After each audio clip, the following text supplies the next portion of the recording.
One of the most common goals that millennials have is buying a house. I mean, it's something that's been talked about our whole life. Our parents, our aunts and uncles, everybody is just, since we've been little, have preached to us the importance of you need to buy a house and build equity. So, with that being the goal for everybody, the conversation starts of, well, how much do I need to save for a house? And should I do a 15 versus 30-year mortgage? So we're gonna walk through both of those today. General rule of thumb, I think 20% down for your down payment is a good goal. And it becomes an even better goal over time as interest rates go up. So last year, 2 years ago, when interest rates were down into 2.5 to 3%, getting 20% down mattered a little bit less. The reason why people shoot for 20% down is because of this thing called PMI.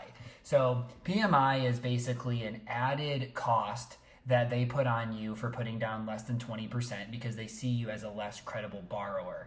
So they might add a 0.5% to the mortgage rate or a full percent to the mortgage rate that eventually will go away once you hit that 20% equity in your house. So before, when you have a 2.5% interest rate, adding half to one only brings you to 3 to 3.5.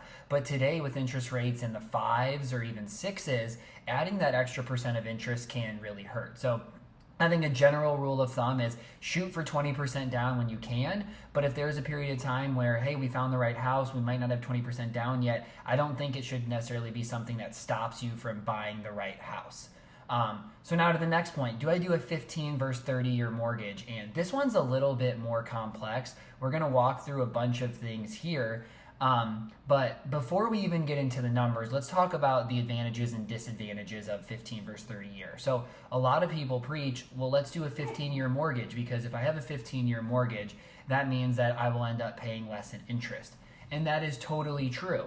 The difference is that when you have a 15-year mortgage, your monthly payment is going to be significantly higher. So the example that we have here is we're going to look at a 15 versus 30-year mortgage with interest rates of what they're going at today on a $500,000 house. So in this example, we're going to put $100,000 down, that 20%, and then we're going to have $400,000 left on the mortgage. So for the 15-year mortgage, you would have a payment of $3,157 a month, and on the 30-year, you would have a payment of $2,271 a month. So if you look at that, it's about a $900 difference to go from 15-year to 30-year. And this is really important because keeping your housing payment low matters. If we get to the point in the future where, hey, what if one spouse is going to stay at home, or I want to go start a business, or a bunch of those other things, you can't choose to pay less on your 15-year mortgage other than that $3,157 a month. With the 30-year, it's the same thing. Hey, I have to pay $2,200 a month, but that's a lower cost, so it might be easier for me to afford, and it might provide more flexibility. You also have the advantage of you can always pay more. So, hey, I could run with the 30-year mortgage, but I could pay that $3,157 a month to help speed it up, but I could never go backwards and pay less. So that added flexibility in the 30-year, sometimes it's advantageous, but as you can see, there's a 0.5% higher interest rate on a 30-year mortgage. So what happens is that even if you pay it off and try to do that 15 years, because of the added 0.5% of interest, you will end up paying more in interest than if you went with that 15-year. So that's what we consider kind of the opportunity cost. So then let's just look at total interest paid. So on the 15-year mortgage, we'll have a total interest paid of about $170,000 over 15 years.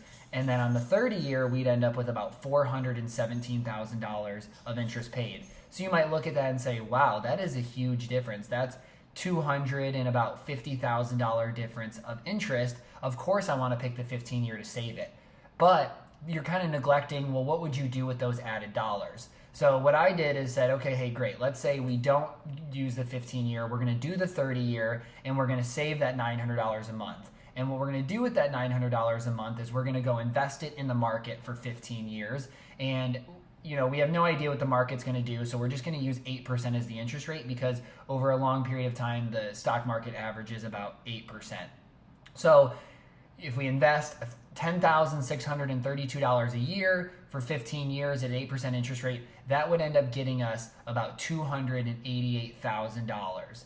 So if you kind of look at the numbers, that puts you a little bit farther ahead than if you did the 15-year just based on the interest you would have to pay more, but what you would get back in the market. The difference is that paying off the loan or paying off the mortgage is a fixed rate. We know it's going to be a 5% interest rate, or we know it's going to be a 6% interest rate. That's guaranteed. The stock market is not guaranteed. We have no idea. We could hit a recession. We could have 3 years of a bad market. The market could do really, really well, and it might even be a better decision.